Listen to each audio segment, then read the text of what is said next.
on va partager une pensée du Seigneur.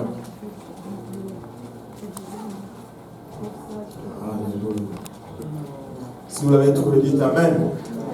Si vous cherchez encore, dites j'arrive. Jean chapitre 11, verset 1 nous dit, il y avait un homme malade, Lazare, de Béthanie, village de Marie et de Marthe, sa sœur. C'était cette Marie qui oignit de parfum le Seigneur et qui lui essuya les pieds avec ses cheveux. Et c'était son frère Lazare qui était malade. Les sœurs envoyèrent dire à Jésus, Seigneur, voici celui que tu aimes est malade. Après avoir entendu cela, Jésus dit, cette maladie n'est point à la mort, mais elle est pour la gloire de Dieu, afin que le Fils de Dieu soit glorifié par elle. Or, Jésus aimait Marthe et sa sœur et Lazare. Lorsque donc il eut appris que Lazare était malade, il resta 2 jours encore dans le lieu où il était. Amen. On va élever nos voix pour un moment, on va prier, demander l'aide de Dieu. Père Céleste, nous te rendons grâce encore une fois pour ton amour, ta bonté, ta fidélité. Te remercions pour le privilège que nous avons de nous tenir tous ensemble ici en ce lieu.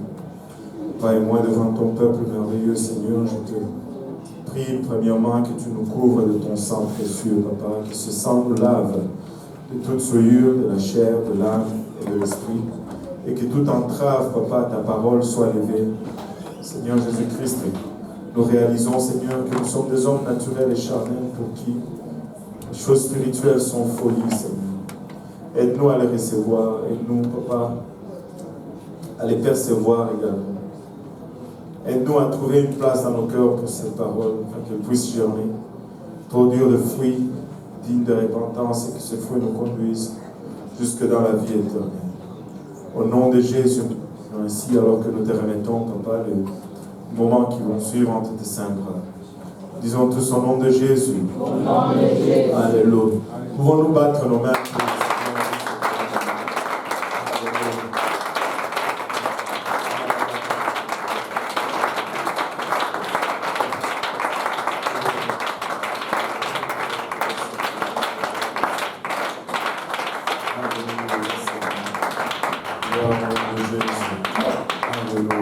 Vous pouvez vous asseoir. Hier soir, en fouillant dans la parole de Dieu, en lisant et en étudiant, en fait, je me suis endormi même dans mon canapé au salon. Et ma fille me demandait ce matin, papa, pourquoi tu es en chemise? Je ne savais pas quoi répondre, en fait.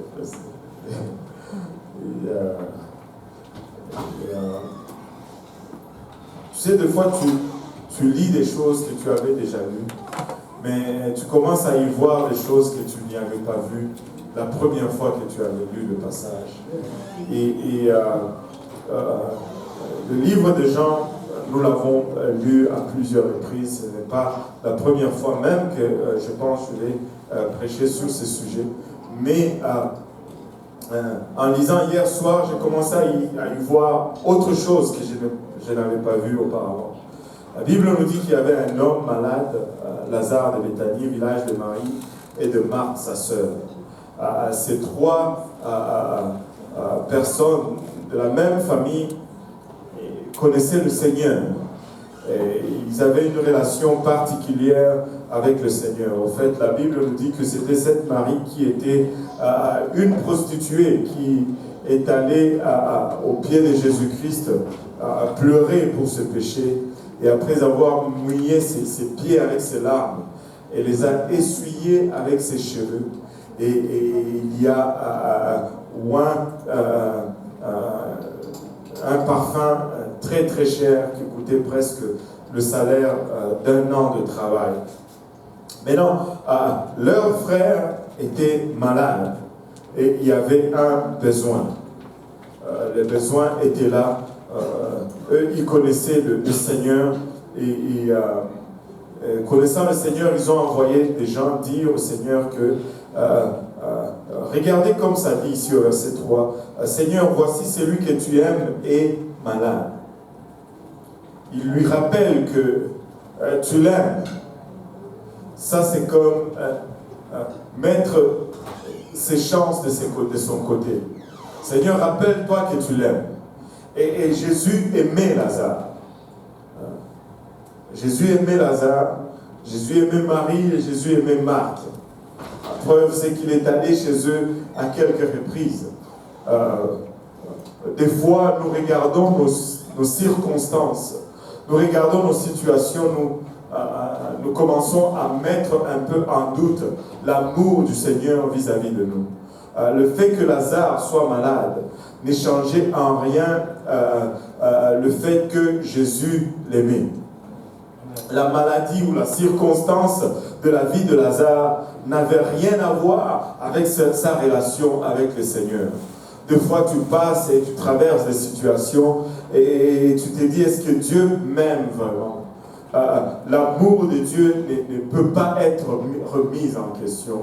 Peu importe ce que tu traverses, peu importe ce que tu vis, peu importe tes circonstances, Dieu t'aime. Son amour n'est pas déterminé par le fait que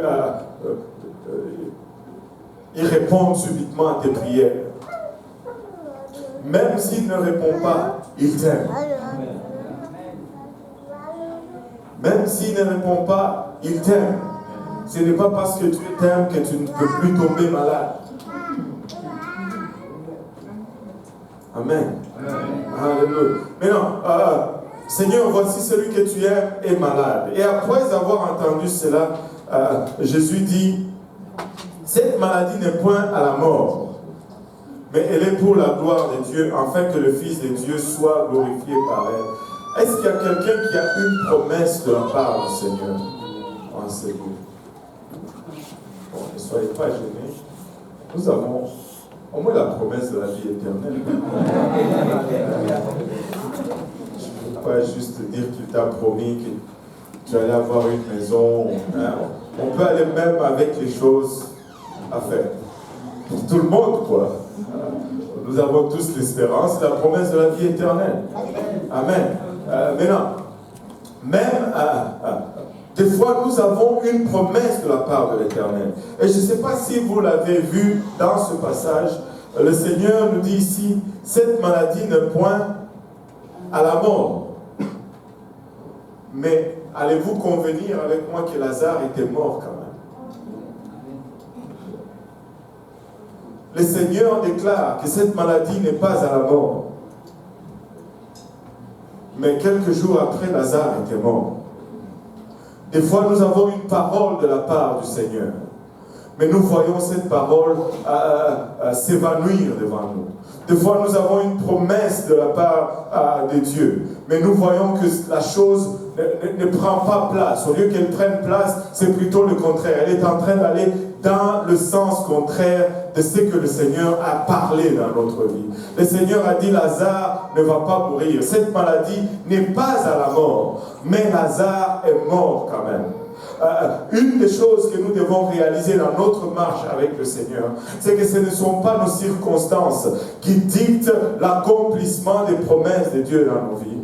Peu importe les circonstances, peu importe ce que nous traversons, si Dieu nous a promis quelque chose, éventuellement, nous allons le voir arriver. Le Seigneur a dit, cette maladie n'est pas à la mort, mais Lazare est mort quand même. Et juste après ces paroles du Seigneur, la Bible réitère encore au verset 5.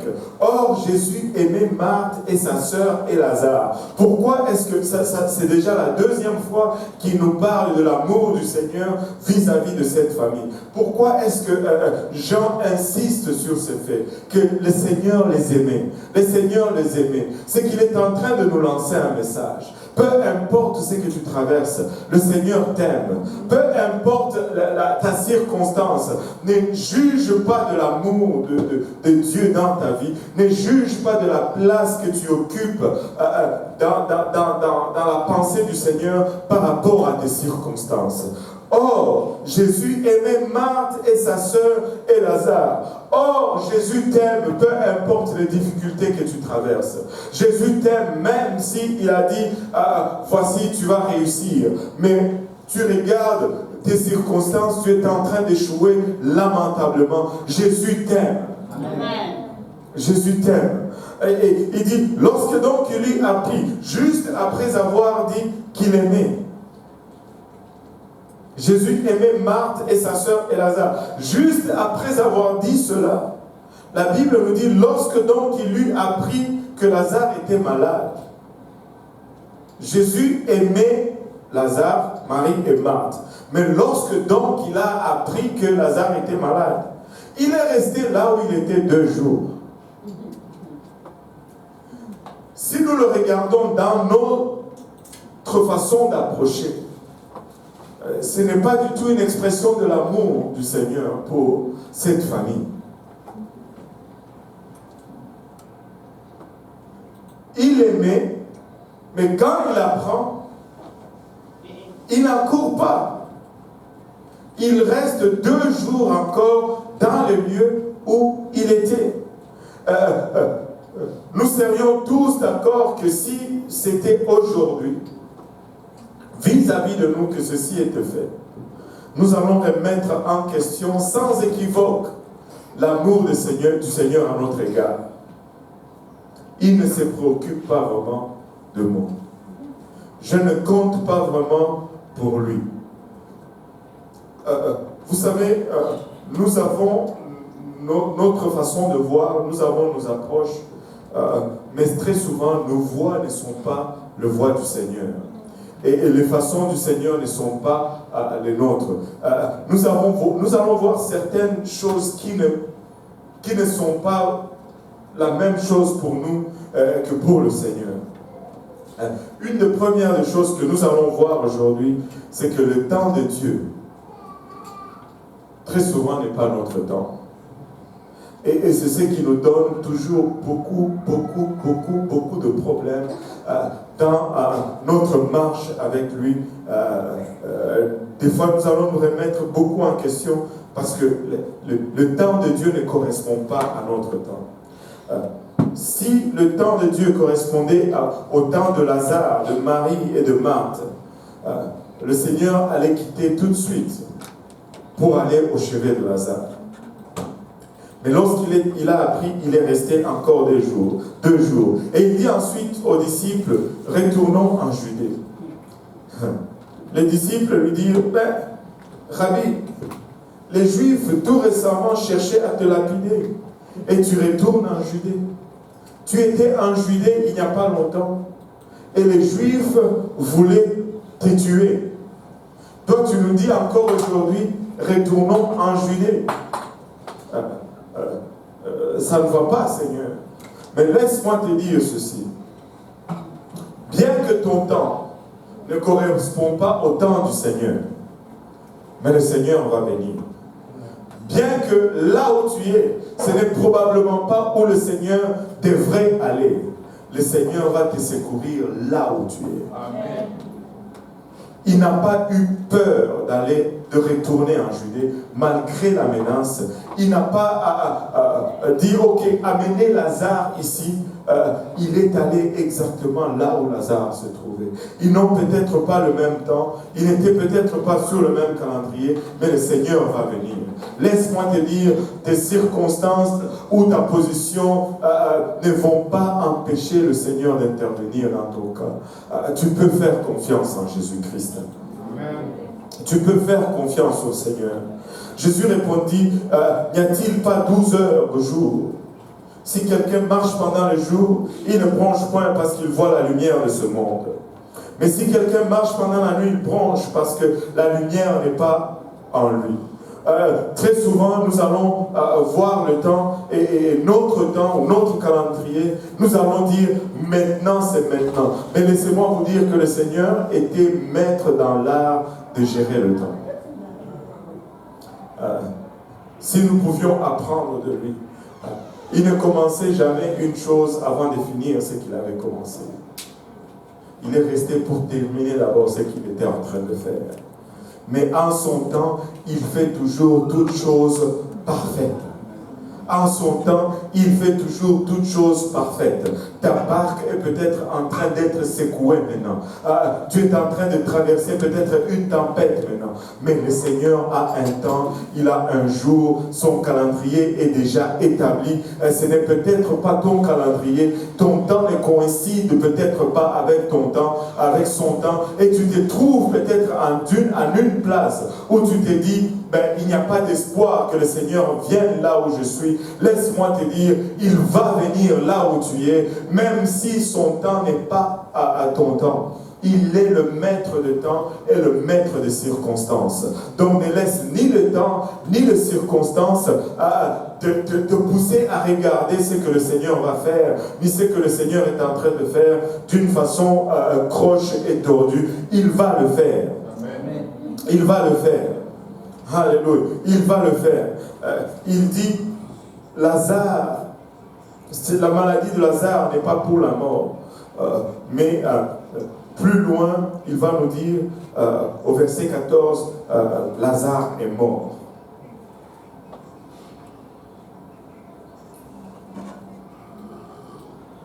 Il dit, la maladie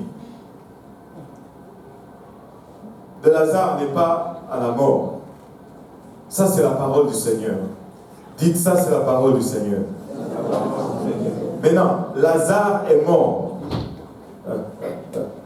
Ça, c'est les circonstances de Lazare. Ça, c'est l'état des faits. Même si c'est le Seigneur qui dit Lazare est mort, il n'est pas en train de nous donner une promesse. Il n'est pas en train de nous donner une parole. Il est en train de déclarer l'état des faits. Alors, qu'est-ce que tu veux dire par là? Je veux dire ceci, c'est que la promesse du Seigneur va être toujours supérieure à ta circonstance, va toujours prendre préséance sur ton état d'être, peu importe ta condition, peu importe tes circonstances, ce que Dieu dit, ce que Dieu donne comme promesse, va prendre le dessus. Amen. Va prendre le dessus. Lazare était bel et bien mort. Mais sa maladie n'était pas à la mort. Ça, c'était la promesse du Seigneur. Ta situation est peut-être morte. Ta situation est peut-être pourrie. Mais commence à laisser la parole du Seigneur parler sur ta situation. Commence à laisser la parole du Seigneur parler sur ton état. Et laisse la parole du Seigneur être supérieure à ton état d'être. Au verset 17, la Bible nous dit Jésus étant arrivé, que tout le monde dise finalement. Pour Lazare, pour Marie et pour Marthe, c'était finalement. Il arrive. Lazare était déjà depuis 4 jours dans le sépulcre. Je ne sais pas combien de temps ça prenait après la mort pour qu'il enterre. Mais la Bible nous dit qu'il était déjà 4 jours dans le sépulcre. Pas qu'il était mort depuis 4 jours. Peut-être qu'il est mort 1 jour avant, peut-être 2 jours avant. Je ne sais pas c'est quoi la tradition des Juifs, combien de temps ils gardent les morts. Chez nous, le deuil, c'est souvent 2 jours. On va garder un mort pendant 2 jours. Mettons qu'ils l'ont gardé 2 jours. Ça faisait 6 jours qu'il était mort. Et tu commences à regarder à ta situation. Tu dis, cette situation est morte et enterrée. En fait, si on continue même un peu plus loin, lorsque... on va regarder un peu ceci. Et comme Béthanie était près de Jérusalem, à 15 stades environ, au verset 18, beaucoup de Juifs étaient venus vers Marthe et Marie pour les consoler de la mort de leur frère. Lorsque Marthe apprit que Jésus arrivait, elle alla au-devant de lui, tandis que Marie se tenait assise à la maison. Marthe dit à Jésus, Seigneur, si tu eusses été ici, mon frère ne serait pas mort. Avez-vous déjà pensé, ou vous êtes-vous déjà dit, avoir connu le Seigneur plus tôt, je n'aurais peut-être pas fait telle chose. Avoir peut-être rencontré le Seigneur avant, je ne serais peut-être pas dans cette situation, dans le pétrin que j'ai. Je ne lutterai pas peut-être avec ce que je suis en train de lutter aujourd'hui. Laissez-moi vous dire ceci. Faites juste confiance en Dieu. Il est le maître des temps et le maître des circonstances. Des fois, nous aimerions retourner dans le passé et changer certaines choses. Mais laissez-moi vous dire, moi, j'aurais peur de retourner dans le passé et de changer certaines choses. Peut-être que ces problèmes que je me plains, ces problèmes qui me persécutent, peut-être que ces problèmes qui m'accablent, peut-être c'est la raison même pour laquelle je suis ici en train de servir le Seigneur. Il y a certaines des erreurs dans ma vie que j'aurais peur d'aller changer. Je fais tout simplement confiance au Seigneur, qu'il va me faire passer à travers. Un jour, je verrai la victoire là-dessus. Un jour, j'aurai le dessus sur ma situation. Le Seigneur est maître de temps et de circonstances. Il n'arrive jamais en retard. C'est impossible que le Seigneur arrive en retard.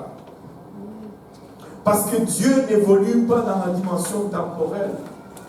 Pour lui, aujourd'hui, c'est comme hier, et hier, c'est comme demain. Et comment est-ce que quelqu'un qui n'est pas lié par le temps peut être en retard?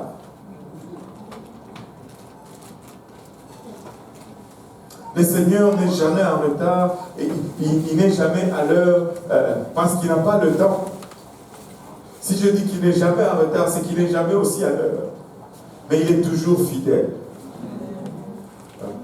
Le pasteur Serge nous avait prêché là-dessus. Il est toujours fidèle. Il est toujours fidèle. Parce que le temps ne fait pas partie de sa dimension.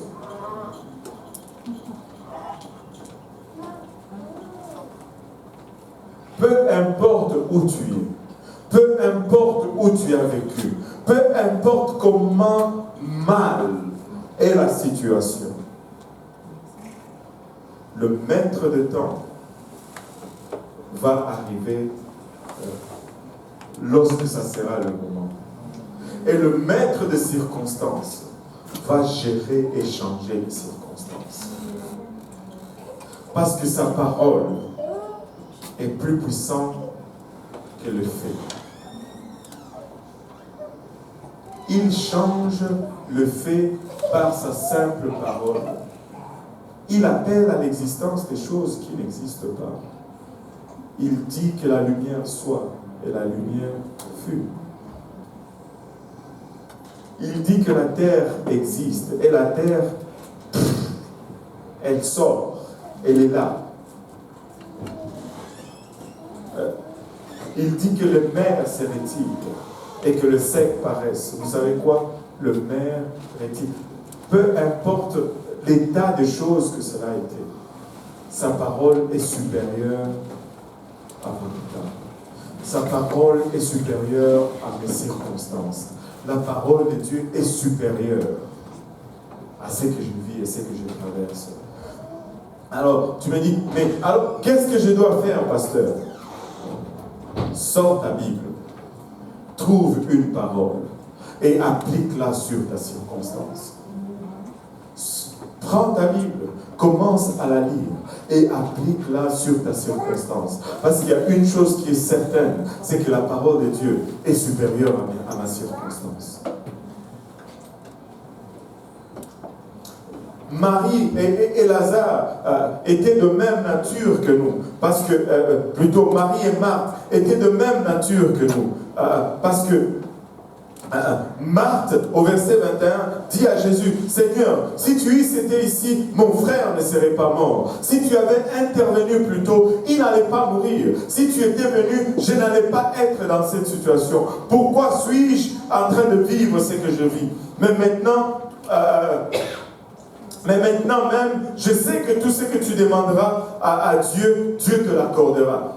Là, on voit une lueur de foi dans les paroles de Marie. Mais laissez-moi vous dire, nous sommes exactement de même nature, plutôt de Marthe. Nous sommes exactement de même nature. Nous avons la foi, mais nous n'avons pas vraiment de foi. Nous croyons, mais nous ne croyons vraiment pas. je nous accorde le bénéfice du doute dans le fait que nous croyons parce que nous sommes quand même ici. Mais quand on vient vraiment à l'affaire, nous ne croyons pas vraiment. C'est pourquoi le centenier a dit au Seigneur, Seigneur, je crois, mais aide mon incrédulité. Ça semble paradoxal, mais c'est l'état dans lequel nous vivons continuellement. Nous avons une foi, mais elle n'est pas vraiment là. Nous croyons, mais nous ne croyons pas vraiment au Seigneur. Parce que si nous croyons, nous allions toujours agir de façon différente. Regardez, Marthe dit, si tu étais là avant, tu allais pu intervenir. Mais maintenant, je sais que, quand même, tout ce que tu peux demander, Dieu va te l'accorder. Et Jésus lui dit au verset 23, ton frère ressuscitera. Il peut changer les circonstances. Ton frère ressuscitera. Et regardez la réponse de Marthe. Elle dit, je sais, lui répond Marthe, qu'il ressuscitera à la résurrection, au dernier jour. J'ai foi pour toi, mais j'ai foi en toi dans le futur. Tu feras là. Mais aujourd'hui, non, je ne pense pas que tu peux le faire aujourd'hui. Nous croyons dans tous les miracles du passé. Amen. Si je vous dis que un jour j'avais prié pour ma fille, elle a été guérie. Un jour, on avait prié pour 2 sciatiques, ils ont été guéris. Waouh, vous allez croire. Mais s'il y a quelqu'un de malade là, c'est différent. Mais si on vous dit également, on va aller à telle place, on va prier, oh, le Seigneur va guérir. Le Seigneur te guérira.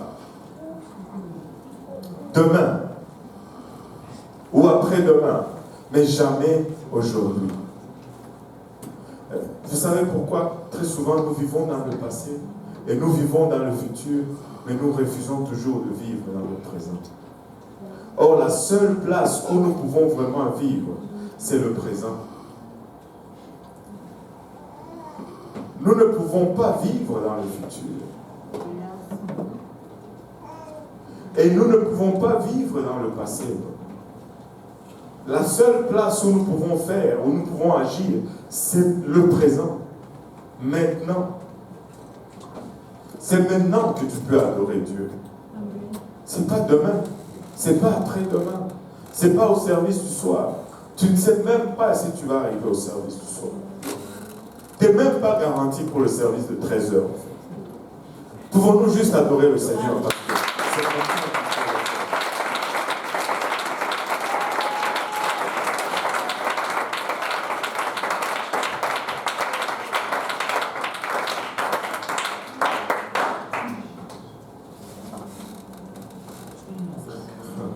Regardez. Je sais, lui répondit Marthe, qui ressuscitera la résurrection au dernier jour. Jésus lui dit, je suis. Et tout le monde dit, je suis. Verbe être au temps présent. Je suis la résurrection et la vie. Il n'a pas dit je serai. Il a dit je suis.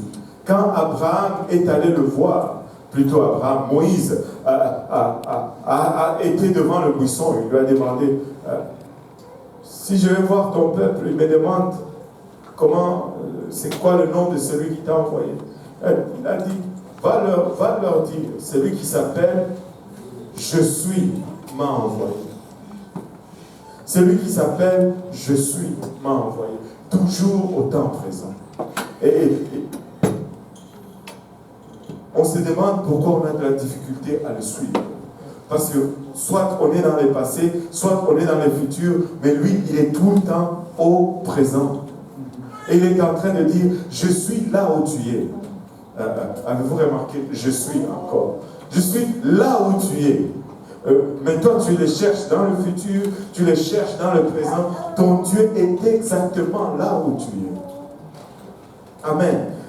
Il dit, je suis la résurrection et la vie. Celui qui croit en moi vivra quand même il serait mort. En d'autres termes, ma promesse, ma parole est supérieure même à son état d'être. Peu importe ce que tu es, si tu appliques la parole de Dieu sur toi, si tu appliques la promesse de Dieu sur toi, laisse-moi te dire, tes circonstances, ton état d'être, ta condition, alléluia, vont se plier à la promesse de Dieu, vont se plier à la parole de Dieu. Il est temps que nous marchons et que nous passons dans cette autre dimension, où nous commençons à voir la parole de Dieu, où nous commençons à voir la promesse de Dieu supérieure à notre circonstance, à notre état d'être. Je regarde autour de moi, je dis, ça ne vaut peut-être pas la peine, mais laisse-moi te dire, si Dieu a dit que tu es plus que vainqueur, cela veut dire que tu vas vaincre. Alléluia. Cela veut dire que tu vas vaincre et tu vas avoir le dessus. Et quiconque vit et croit en moi ne mourra jamais. Lazare était mort. Lazare était mort, mais il est en train de dire en face d'un Lazare mort que quiconque croit en moi ne mourra jamais. Mais il était déjà mort. Écoute, même si tu es déjà mort, pour le Seigneur, ça ne fait aucune différence. Amen. Pour lui, ça ne faisait aucune différence. Il dit, crois-tu cela? Est-ce que tu le crois? Laisse-moi maintenant te poser la question à toi, à vous les maris et les Marthes. C'est pas seulement aux dames, mais à vous les Joseph et les Jules ou quelque chose, je ne sais pas. Crois-tu cela? Est-ce que tu le crois? Ou bien tu vas dire, je crois, mais aide mon incrédulité. Et écoute, des fois, nous devons être sincères et dire, Seigneur, je crois, mais aide mon incrédulité. Je crois, Seigneur, mais il y a quelque chose en moi qui me retient encore. Aide mon incrédulité. Et remarquez la réponse de Marie. Crois-tu cela? Si elle croyait, elle devait dire, oui, je le crois. Si elle ne croyait pas, elle allait dire, Seigneur, c'est un peu dur à croire parce que je vois Lazare, il est déjà en train d'être décomposé. Sa circonstance parlait autre chose, mais elle était liée par sa circonstance. Ainsi, pour ne pas dire non, comme nous le faisons souvent, au lieu de dire non, nous allons dire autre chose. Elle lui dit, oui Seigneur, je crois que tu es le Christ. Crois-tu que si tu crois en moi, tu ne vas pas... Oui, je crois que tu es le Christ. Ça, c'était déjà établi. La question n'était pas là. Même le diable croit que Dieu est Dieu. Amen. Mais cette croyance ne change rien dans la vie du diable. Enfin, s'il a une vie, je ne sais pas comment on va appeler ça. Il croit aussi. Le diable croit qu'il y a un seul Dieu et il tremble. Même il fait mieux que nous. Des fois, nous croyons qu'il y a un seul Dieu, nous ne tremblons même pas. Lui, il tremble même.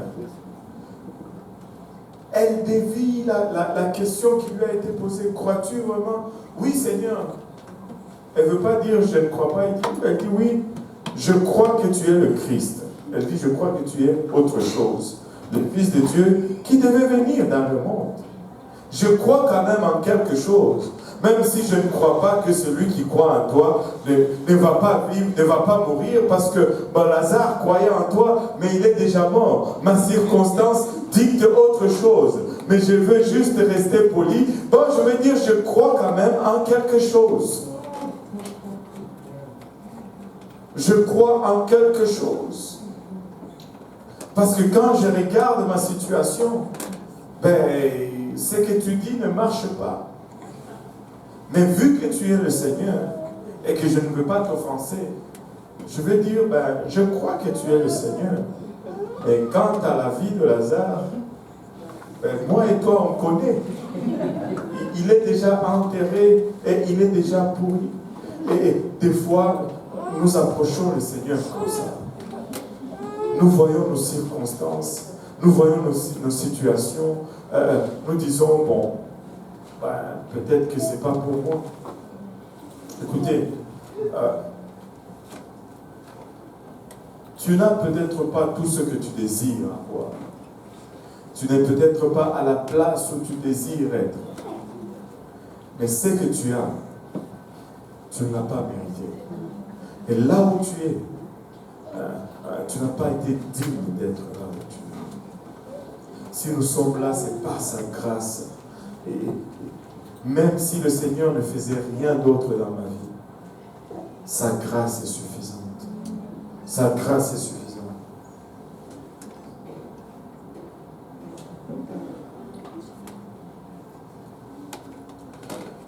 Et là, on va voir par la suite Marie qui se lève, va rencontrer le Seigneur, et les Juifs le suivent, et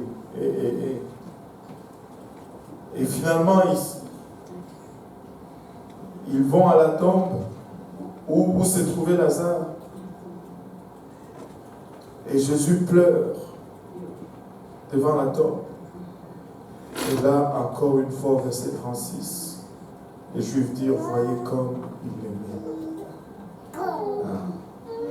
Ce n'est pas parce que tu souffres que le Seigneur ne t'aime pas. Ce n'est pas parce que tout ne marche pas comme ça devrait marcher que le Seigneur ne t'aime pas. Le simple fait que tu sois là aujourd'hui, c'est parce que le Seigneur t'aime. C'est parce que le Seigneur t'aime.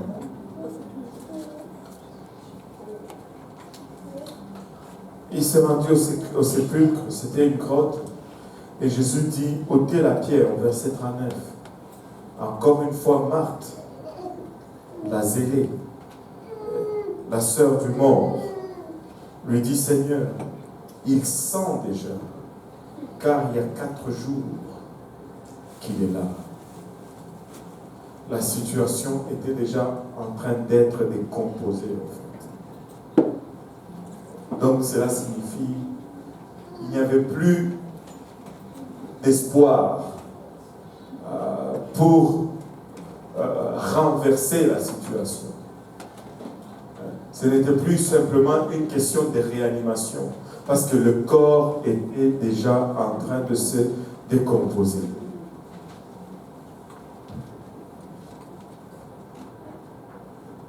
Il y a 4 jours, Jésus se retourne maintenant vers Marthe et lui dit, n'ai-je pas dit que si tu crois, tu verras la gloire de Dieu? Il lui rappelle encore, crois, Marthe, crois seulement. Laisse-moi te dire une chose, que des fois le Seigneur fait malgré nous. Des fois il fait juste malgré nous. Il n'y avait pas beaucoup de once de foi dans le cœur de Marthe. Est-ce que cela a empêché le Seigneur de faire le miracle de ressusciter Lazare? Non. Lazare était ressuscité quand même. Ce que j'ai, maman, je ne l'ai pas mérité. Ce que j'ai, je ne l'ai pas vraiment mérité.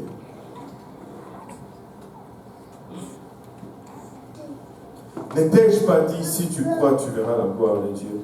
Ils ôtèrent donc la pierre, et Jésus leva les yeux en haut et dit, Père, je te rends grâce de ce que tu m'as exaucé. Pour moi, je savais que tu m'exauces toujours, mais j'ai parlé à cause de la foule qui m'entoure, afin qu'ils croient que c'est toi qui m'as envoyé. Et en dit cela, il cria d'une voix forte, Lazare sort, et le mort sortit.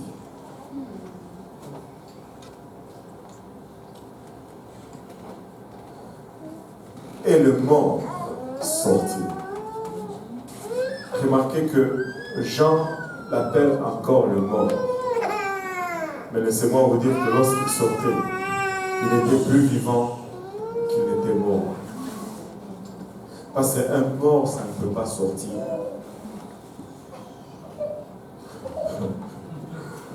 Non, vous n'avez pas compris. La parole du Seigneur est puissante. Un mort, ça ne peut pas sortir. Lorsqu'il sortait, bien qu'on l'appelle mort, il était vraiment bien vivant. Écoutez, peu importe ta situation, peu importe où tu te trouves, peu importe les circonstances, la simple parole du Seigneur peut changer ta condition, peut changer ton état d'être, peut changer toutes tes circonstances. Et les morts sortis, les pieds et les mains liés de bandes, et le visage enveloppé d'un linge, Jésus leur dit, guéris-le et laissez-le aller.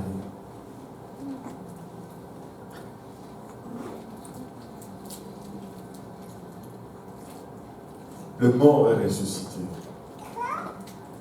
Et je pense que la mort, pas que je pense, mais je sais que la mort, c'est la chose la plus grave que l'ennemi peut te faire. Il peut te rendre malade, il peut te tourmenter, il peut t'appauvrir, il peut te persécuter, il peut t'oppresser. Mais la mort, c'est l'ultime. Quand tu meurs, c'est fini. Et je sais que vous croyez cela. Regardez, qui veut aller au ciel ici? Tout le monde veut aller au ciel. Mais qui veut mourir?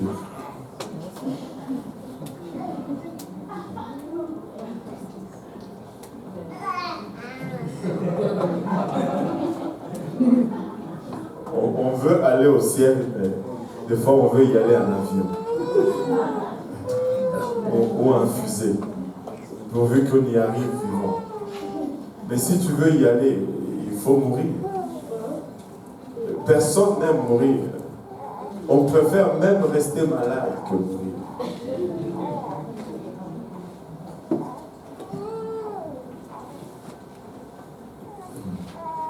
Mais, vous savez, même la pire de choses que le diable peut te faire, le Seigneur est capable d'inverser cela. Même la mort, il a pu la vaincre. Alors laisse-moi te dire, mon frère, laisse-moi te dire, ma soeur, la parole du Seigneur est plus puissante que tes circonstances. Tu regardes autour de toi, tu regardes là où tu es, tu dis, il n'y a plus d'espoir pour moi. Mais même si tu allais de l'autre côté du désespoir, même si tu étais mort, décomposé, le Seigneur peut toujours intervenir. Sa parole est supérieure à ma circonstance. Sa parole est supérieure à ma condition. Ta promesse est peut-être morte.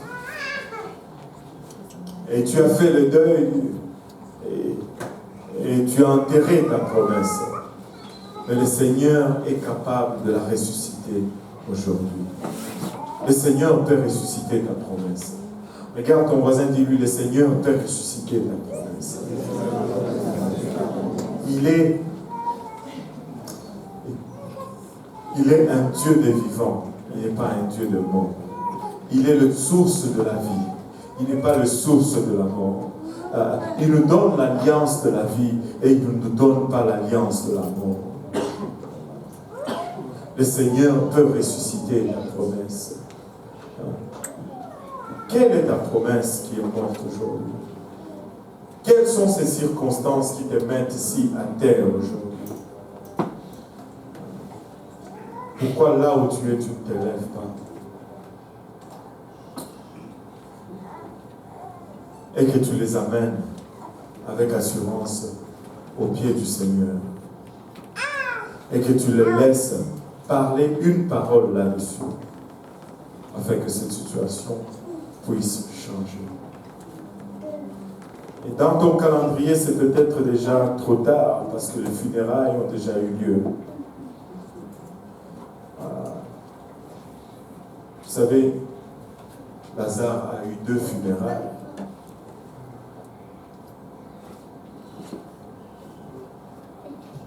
Ta situation peut avoir aussi 2 funérailles. En nous levant tous ensemble.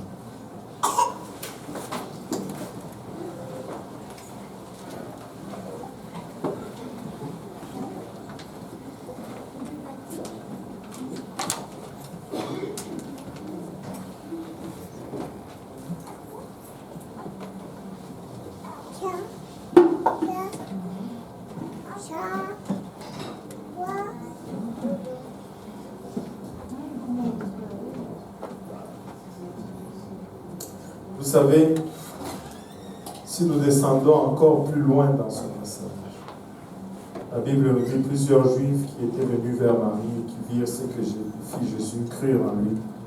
Et quelques-uns d'entre eux allèrent trouver les pharisiens et leur dire ce que Jésus fait. Alors les principaux sacrificateurs et les pharisiens assemblèrent les Sanhédrins et dirent: que ferons-nous? Car cet homme fait beaucoup de miracles. Si nous les faisons mourir, si nous les laissons faire, tous croiront en lui et les Romains viendront détruire et notre ville et notre nation. Des fois, nous allons nous accrocher tellement à ce qui est mondain et nous allons laisser mourir ce qui est spirituel. Et c'était ça le raisonnement des Juifs ici. L'un d'eux, Caïphe, qui était souverain sacrificateur cette année-là, leur dit: vous n'y entendez rien. Vous ne réfléchissez pas qu'il est dans votre intérêt qu'un seul homme meure pour le peuple et que la nation entière ne périsse pas. Et c'est exactement ce qui est arrivé. Ils n'ont pas compris que c'est exactement ce qu'il est venu faire. Il est venu seul mourir pour que nous puissions tous être épargnés. Et ce n'était pas pour la nation seulement, c'était aussi afin de réunir en un seul corps. Plutôt le verset 51. Or, il ne dit pas cela lui-même, mais étant souverain sacrificateur cette année-là, il prophétisa que Jésus devait mourir pour la nation. Et ce n'était pas pour la nation seulement, c'était aussi afin de réunir en un seul corps les enfants de Dieu dispersés dont nous sommes aujourd'hui. Et de ce jour-là, la mort de Jésus-Christ était scellée. Mais il est mort afin que nous puissions avoir la vie. Laissez-moi vous dire, le Seigneur étant scellé, peu importe la situation, peu importe les circonstances, nous allons faire quelque chose de différent aujourd'hui. Nous allons venir à nous n'allons pas prier. Là, tu me dis quoi? Oui, nous n'allons pas prier. Nous allons venir adorer. Parce que nos adorations ne vont pas dépendre de nos circonstances. Nous n'allons pas le louer. Parce que le louer, c'est pour ce qu'il aurait fait. Le louange est toujours par rapport à ce que Dieu fait ou quelqu'un fait. On le loue. Mais l'adoration, c'est toujours par rapport à ce que quelqu'un est. Nous allons l'adorer parce qu'il est Dieu. Nous allons l'adorer parce qu'il est ce qu'il est. Si pour un moment nous pouvons venir